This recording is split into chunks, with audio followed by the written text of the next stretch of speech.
কুমিল্লা ৬ আসনে বিএনপি মনোনীত প্রার্থী মনিরুল হক চৌধুরীর গণমিছিলে ককটেল বিস্ফোরণ, ধাওয়া পাল্টা ধাওয়া ও ইট পাটকেল নিক্ষেপের ঘটনা ঘটেছে। সোমবার বিকেলে নগরীর চকবাজার কাপুরিয়াপট্টি এলাকায় মনিরুল হক চৌধুরী ও হাজী আমিনুর রশিদ ইয়াসিনের অনুসারীদের মধ্যে উত্তেজনা দেখা দেয়।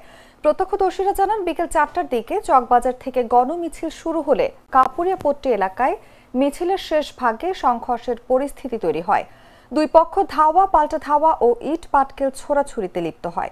এক পর্যায়ে পরপর দুটি ককটেল বিস্ফোরণ ঘটে, তবে কেউ আহত হয়নি। পরে মিছিলটি রাজগঞ্জ, মোগলটুলি, সার্কিট হাউস ও জেলখানা রোড হয়ে শেষ হয়।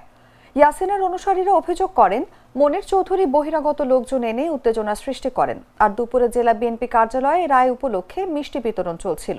অন্যদিকে মনিরুলের অনুসারীরা দাবি করেন তারা শান্তিপূর্ণ মিছিল করছিলেন, কিন্তু হঠাৎ শব্দ পেয়ে ধাওয়া দিলে একটি গ্রুপ পালিয়ে যায়।